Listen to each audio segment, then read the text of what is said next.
هو الذی انزل علیک الکتاب. اب یہ سورہ آل عمران کی 7 نمبر آیت ہے جس کے اوپر میں نے تعارف قرآن میں بھی ڈیٹیل سے ڈسکشن کی تھی. آج اتنی ڈیٹیل میں نہیں جاؤں گا. قرآن کے قاری کو اس آیت کا تعارف ہونا ضروری ہے، ادروائز وہ مشکل میں پڑ جائے گا. اللہ تعالیٰ فرما رہا ہے کہ هو الذی انزل علیک الکتاب، وہی ہے جس نے اے نبی صلی اللہ علیہ وآلہ وسلم آپ پر یہ کتاب نازل کی. منہ آیات محکمات، جس میں کچھ آیات ہیں جو محکم ہیں. محکم آیات کون سی ہیں؟ جن میں اللہ نے احکام واضح کیے. نماز پڑھو، زکوٰۃ دو، حج کرو، زنا سے بچو، چوری سے بچو، قتل ناحق سے بچو. یعنی جو حرام چیزیں ہیں ان سے بچنے کا حکم، اور جو فرض کی گئی ہیں آبلیگیٹری چیزیں ہیں ان کو کرنے کا حکم. وہ ہیں محکم آیات. اور یہی اصل یعنی جو پرپز ہے قرآن کا وہ وہی آیات ہیں. ہن ام الکتاب، وہ ہے کتاب کی ماں، کتاب کی جڑ، کتاب کی اصل. یعنی جو اللہ نے انسانیت تک بات پہنچانی تھی نا، اصلی میسج وہ ہے محکمات کے اندر. وَأُخَرُ مُتَشَابِهَاتٍ، اور چند ایک دوسری آیات ہیں جو متشابہ آیات ہیں. متشابہ عربی زبان کے اندر کہتے ہیں ریزمبلنس والی چیزیں، ملتی جلتی. یعنی دنیا میں بھی آپ نے کسی چیز کو ایگزامپل دے کر سمجھانا ہوتا ہے تو ظاہر ہے کہ 100% تو آپ بالکل ریپلیکا اس کا بیان نہیں کر سکتے، لیکن ایک کوشش کرتے ہیں کہ اس سے ملتی جلتی کوئی مثال بیان کر دی جائے. جیسے کہ اللہ تعالیٰ نے توحید کے اعتبار سے قرآن میں کئی جگہ ایک مثال بیان کی ہے کہ ایک غلام ایسا ہے جس کا صرف ایک ہی مالک ہے، اور ایک غلام ایسا ہے جس میں کئی ایک مالک شریک ہیں. تو بتاؤ کون پیسفل لائف گزارے گا، وہ کہ جس کے اتنے مالک ہیں یا وہ جس کا ایک مالک ہے؟ تو یہ مثالیں اللہ تعالیٰ بیان فرماتا ہے. تو متشابہات میں وہ آیات فال کرتی ہیں جو اللہ تعالیٰ کی صفات سے خصوصاً ریلیٹڈ ہے. مثلا قرآن میں ہے اللہ کا ہاتھ. اب اس کو کون امیجن کر سکتا ہے؟ قرآن میں واضح ہے لیس کمثلہ شیء، اللہ کی مثل تو کوئی شے ہو ہی نہیں سکتی. لہذا جب اللہ تعالیٰ فرما رہا ہے اللہ کا ہاتھ یا اللہ کی پنڈلی یا اللہ کی آنکھیں، تو اب اس کی کوئی مثال نہیں بیان کی جا سکتی. اسی طریقے سے جنت کی جتنی نعمتوں کا ذکر ہے وہ سمجھانے کے لیے ہے کہ فروٹ دیے جائیں گے، حوریں ہوں گی، یہ کانسیپٹ. ایک دنیا کے ساتھ اس کی ریزیمبلنس دی گئی، لیکن ایگزیکٹلی تو کوئی اسے ریپلیکا نہیں کر سکتا. تو یہ ساری آیات ہیں متشابہات. اسی طریقے سے حروف مقطعات ہیں، یہ متشابہ آیات ہیں. یہ قرآن حکیم میں جو آیات ہیں حروف مقطعات تو ایک اسپیشل کیس ہے لوگوں کا غرور توڑنے کے لیے کہ کوئی ان کے مطلب کو نہیں پہنچ سکتا، یہ اللہ اور اس کے نبی کے درمیان راز ہے. کوڈ ورڈز، ایبریویشنز ہیں. کئی لوگوں نے تباہ آزمائی کی ہے لیکن وہ کوئی قرآن و سنت سے سپورٹیو نہیں ہے. باقی متشابہات اس لیے ہیں تاکہ کچھ آخرت کا کنسیپٹ ہو جائے، دھندلا سا تصور آ جائے. حوریں ہیں تو دنیا میں اللہ نے عورتیں رکھ دی، آخرت کے پھل ہیں تو دنیا میں اللہ نے پھل رکھ دیے. بار بار ذکر قرآن میں آیا درجنوں مقامات پر کہ ایسے باغات ہیں جن کے نیچے نہریں بہتی ہوں گی. اب ظاہر ہے کہ دنیا میں ہم اس کو اپنی نہروں اور باغات سے کمپیریزن کرنے کی کوشش کریں گے، ایک خاص لیول تک سمجھنے کی کوشش کریں گے، وہ والی چیز تو ہو نہیں سکتی. سورہ سجدہ میں آیا نا کہ ہم نے لوگوں کی آنکھوں کی ٹھنڈک ایسی چیزیں اپنی جنت میں چھپا رکھی ہیں جس کا کوئی تصور نہیں کر سکتا. بخاری مسلم میں حدیث ہے کہ نبی صلی اللہ علیہ وآلہ وسلم نے فرمایا کہ اللہ تعالیٰ فرماتا ہے میں نے اپنے بندوں کے لیے وہ نعمتیں سنبھال کر رکھی ہیں جنت میں جو نہ کسی آنکھ نے دیکھی، نہ کسی کان نے سنی، نہ کسی دل پہ اس کا کبھی گمان بھی گزرا، کھٹکا بھی نہیں گزرا. تو قرآن پڑھ کے بھی آپ ان جنت کی نعمتوں کو پھر بھی امیجن نہیں کر سکتے، ایک دھندلا سا تصور لے کے آ سکتے ہیں. اس سے زیادہ نہیں. تو یہ ہیں آیات متشابہات. اور بعض جگہ تو اللہ تعالیٰ کیٹاگوریکلی متشابہات کو مینشن بھی کر دیتا ہے، جیسے کہا گیا وَلَا تَقُولُوا لِمَن يُقْتَلُ فِي سَبِيلِ اللَّهِ أَمْوَاتٌ، مت کہو ان کو جو اللہ کی راہ میں قتل کر دیے جائیں کہ وہ مردہ ہیں، بلکہ وہ تو زندہ ہیں لیکن تمہیں ان کی زندگی کا شعور نہیں ہے. تو اب جب کہہ دیا کہ تمہیں زندگی کا شعور نہیں ہے تو یعنی نو انٹری کا بورڈ لگا دیا اللہ نے کہ بس اس کو یوں ہی سمجھنا ہے کہ وہ آخرت کی زندگی ہے، اس کا تمہیں شعور نہیں ہے. جو اللہ تعالیٰ نے شہداء کو دی ہے، پیغمبروں کو دی ہے، اپنے نیک بندوں میں جس کے لیے چاہے وہ پروٹوکول اس کا رکھ سکتا ہے. جو سنن ابی داؤد میں حدیث ہے، المصنف ابن ابی شیبہ میں بھی اس کو سپورٹیو سیدنا عمر کا قول موجود ہے کہ انبیاء کرام علیہ السلام کے جسم اپنی قبروں میں سلامت ہیں، اللہ نے حرام کیا ہے مٹی کے لیے کہ ان کے جسموں کو کھائے. یہ حدیث ہے ان اللہ حرم علی الارض ان تأکل اجساد الانبیاء، سنن ابی داؤد کے اندر یہ حدیث موجود ہے صحیح سند کے ساتھ. اور مصنف ابن ابی شیبہ میں سیدنا عمر کا قول ہے کہ اللہ کے نبیوں کے جسموں کو نہ تو آگ جلاتی ہے، نہ مٹی کھاتی ہے، اور نہ درندے اس کو نقصان پہنچا سکتے. اب یہ پروٹوکول پیغمبروں کو اللہ تعالیٰ نے دیا ہے. حیات النبی پہ میرا مسئلہ نمبر 5 دیکھ لیں، ایک بڑا ڈیٹیل لیکچر ہے، وہ اب میں دوبارہ سے اس پہ ڈسکشن نہیں کر سکتا. اللہ تعالیٰ جس کو بھی پروٹوکول دے. اور یہ اب جو آخرت کی زندگی ہے اس کا کوئی مثال بیان نہیں دنیا میں کر سکتا، کیونکہ دنیا کی زندگی سے مختلف ہے. میں نے اس میں بھی یہ عرض کیا تھا کہ آج بھی اگر قبر رسول کھودی جائے تو آپ صلی اللہ علیہ وآلہ وسلم کا جسم مبارک بالکل ویسے ہوگا جیسا کہ دفناتے وقت تھا، لیکن اس میں کوئی سانس نہیں چل رہی ہوگی. وہ جسم سلامت ہے، اس میں زندگی موجود ہے، لیکن بغیر سانس کے، بغیر کھائے پیے، بغیر ٹوائلٹ کے، اس زندگی کا آپ تصور بھی نہیں کر سکتے. تو یہ ہے متشابہ چیزیں، اس کے پیچھے نہیں پڑنا. اللہ تعالیٰ نے فرمایا کہ جو محکم چیزیں تھیں، جو میری تم سے ڈیمانڈ تھی، وہ محکمات ہیں. اسی طریقے سے قرآن حکیم میں جو تقدیر سے متعلق آیات ہیں وہ متشابہ آیات ہیں. بس جتنا بتایا گیا اس کے اوپر ایمان لے کر آنا ہے، اس سے آگے نہیں بڑھنا. وہ ساری کی ساری چیزیں ایمان بالغیب سے تعلق رکھتی ہیں. اب فرشتے ہیں، اب فرشتوں کو کوئی کیا بریف کر سکتا ہے کہ کس قسم کے فرشتے ہوں گے؟ کوئی مثالیں نہیں بیان کی جا سکتی. بس ہمیں ایمان لانے کا کہا گیا. ہمارے لیے تو فرشتے بھی متشابہات میں سے.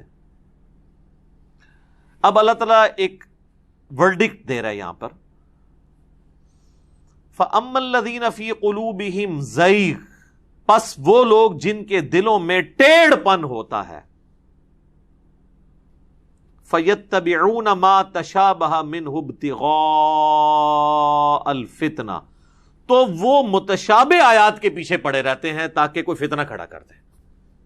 دیکھنے نا، آپ کی پوری امت نے فتنہ کھڑا کیا ہوا ہے. کہتے ہیں نہیں قرآن میں لکھا ہے شہید زندہ ہے، تو جب شہید زندہ ہے تو جا کے اسی قبر پہ اس سے مانگنا شروع کر دو. کہتے ہیں زندہ سے تو مانگ سکتے ہیں نا،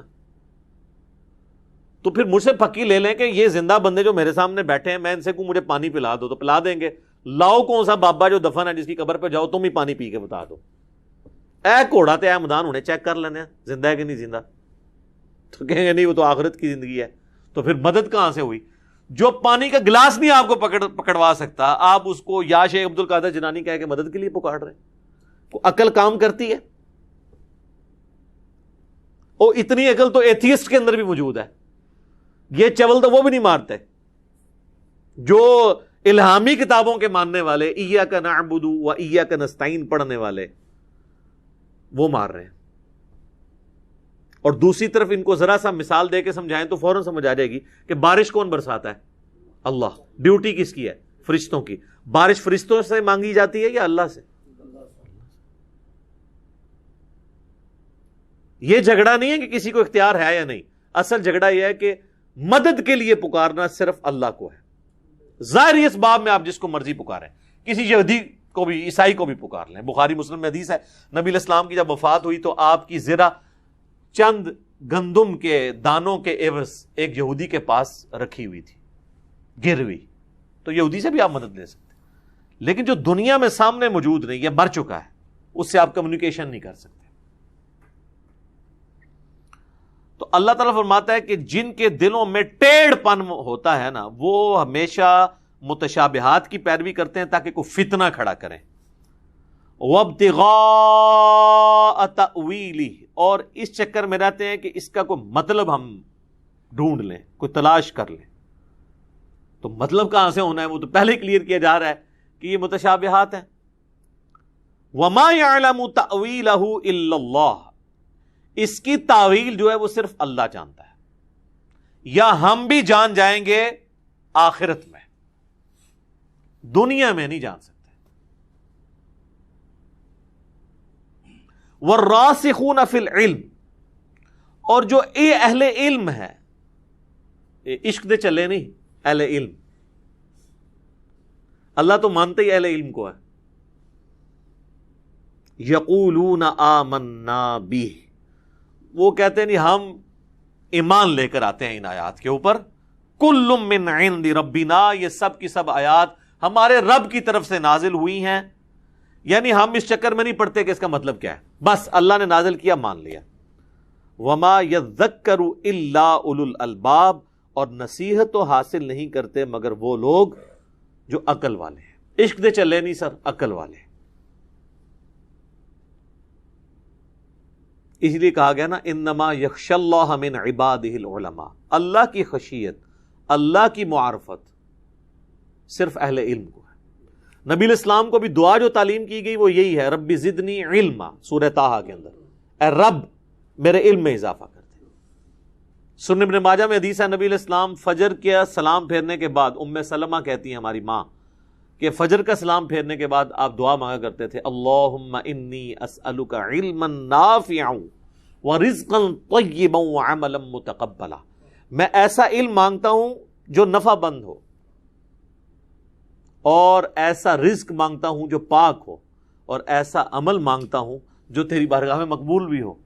یہ نہیں کہ عمل کر کر کے تھک جانے والے، عاملۃ ناصبہ، ایسا نہ ہو، والعیاذ باللہ تعالی۔ اچھا، تو اللہ تعالیٰ فرما رہا ہے کہ اہل علم جو ہے نا وہ کہتے ہیں ہم متشابہ آیات پہ ایمان لاتے ہیں، یعنی اس کے پیچھے نہیں پڑتے، ٹیڑھ پن کا شکار نہیں ہوتے۔ اسی کانٹیکسٹ میں ایک بخاری اور مسلم دونوں میں حدیث ہے، نبی علیہ السلام نے فرمایا جب بھی تم دیکھو کہ کوئی شخص متشابہ آیات کی تعویل کرنے کے پیچھے پڑا ہوا ہے تو سمجھ لینا کہ یہ وہی شخص ہے جس کے ٹیڑھ پن کا ذکر اللہ نے قرآن میں کر دیا ہے۔ تو یہ جتنے بھی اس طرح کی آیات کے پیچھے پڑے ہوئے ہیں نا جی، تو وہ ٹیڑھ پن کا شکار ہوئے ہیں۔ آپ دیکھ لیں امت کیا کر رہی ہے، یعنی یہ حروف مقطعات کے تعویذ بن کے گلے میں لٹکے ہوئے ہیں اور دکانوں کے اوپر لٹکائے ہوئے ہیں، اور اس کو پروموٹ کیا جا رہا ہے۔ یہ سب کے سب ٹیڑھ پن کا شکار ہے۔ تو نبی علیہ السلام فرمایا کہ اگر کوئی ایسا کرتے ہوئے دیکھو تو سمجھ لو یہ وہی لوگ ہیں جن کا قرآن میں ذکر کیا گیا۔ اچھا، ایک اور میں علم کی ایک یہاں بات ڈسکس کروں۔ یہ آیت ہے جسے اہل تشیع نے مس یوز کیا ہے۔ اہل تشیع چونکہ ایک امامت کا عقیدہ رکھتے ہیں، جس کی وجہ سے ہم ان سے یعنی بنیادی اختلاف رکھتے ہیں عقیدہ امامت کے اعتبار سے۔ اس پہ میرا یوٹیوب پہ کلپ بھی موجود ہے۔ اب خیر کئی سو سال تک دھکے کھانے کے بعد ان کو بات سمجھ آ گئی ہے، میں نے اسی کلپ کے اندر ڈسکس کیا ہے۔ تو اس میں جو بنیادی آیت جس کے اوپر عقیدہ امامت کھڑا ہے نا وہ یہی ہے۔ وہ کہتے ہیں جو قرآن میں ہے نا کہ متشابہ آیات ہیں اور ان کی تعویل صرف اللہ جانتا ہے، تو یہاں پر آپ دیکھیں اس آیت میں وما یعلم تأویلہ الا اللہ، الا اللہ کے بعد وقف ہے، دیکھیں آپ نے، یعنی یہاں پہ بات رک جائے گی کہ اس کی تعویل تو نہیں جانتا مگر اللہ۔ اور پھر اگلی بات ہے والراسخون فی العلم، اور جو اہل علم ہے نا وہ تو کہتے ہیں ہم ایمان لے کر آئے۔ اب وہ کیا دو نمبری کرتے ہیں، وہ عقیدہ امامت کو ثابت کرنے کے لیے بیچ میں سے وقف نکال دیتے ہیں، وہ کہتے ہیں وما یعلم تأویلہ الا اللہ والراسخون فی العلم، متشابہ آیات کی تعویل صرف اللہ جانتا ہے اور راسخ ہیں جو اہل علم وہ جانتے ہیں۔ اور پھر وہ ائمہ اکرام کے اوپر جھوٹ مانتے ہیں علیہم السلام، وہ تو ہم بھی ان کو مانتے ہیں۔ حالانکہ اس وقت پوری دنیا میں جہاں کہیں بھی مصحف مسلمانوں کے چھپے ہوئے ہیں اس میں یہاں پہ وقف موجود ہے. میں نے خود ایران کے چھپے ہوئے قرآن دیکھے ہیں، اسپیشلی شیعہ کی لائبریری میں جا کے، وہاں پہ بھی یہاں پہ وقف ڈلا ہوا ہے. پھر میں نے وہاں ان کے علماء کو بھی کہا کہ یہ دیکھ لیں اس قرآن پہ بھی یہاں پہ وقف ہے، تو آپ کس طرح یہ اٹھو مت بیٹھو، اٹھو مت کو علیحدہ کر دیں اور بیٹھو تو مطلب کیا ہے؟ بیٹھ جاؤ. اور اگر اکٹھا پڑھیں اٹھو مت بیٹھو تو اس کا مطلب ہے اٹھو نہیں مت بیٹھو، اٹھو مت بیٹھو یعنی اٹھ جاؤ، بالکل الٹ ہو جائے گا. تو میں نے ان کو کہا کہ یہ دیکھ لیں آپ کا بھی یہ پڑا ہوا ہے. اچھا دوسرا میں کہتا ہوں آپ وقف مٹا بھی دیں. کوئی کہ جی کاتب نے بعد میں ڈال دیا ہے. قرآن کی ان آیات کا اسلوب کیا بتا رہا ہے؟ اللہ ہمارا وہ ٹیڑھے لوگ ہیں جو اس کے پیچھے پڑتے ہیں، ٹھیک ہے، اور اس کی تعویل اللہ جانتا ہے، اور اہل ایمان کہتے ہیں ہم ایمان لے کر آتے ہیں، سب چیزیں ہمارے اللہ کی طرف سے. یہ ان آیات کا مزاج کیا بتا رہا ہے کہ یہ تعویل صرف اللہ کے ساتھ خاص ہے. اور پھر آگے ایک دعا سکھائی جا رہی ہے، یہ دعا بھی مانگنی چاہیے. اس دعا کو حرز جاں بنائیں. لوگ کہتے ہیں نا جی بس دعا کریں جی مرتے دم تک ایمان پہ قائم رہیں، مرتے وقت کلمہ نصیب ہو اور اسلام پہ موت آئے. تو دعا کوئی قرآنی دعا یہ ہے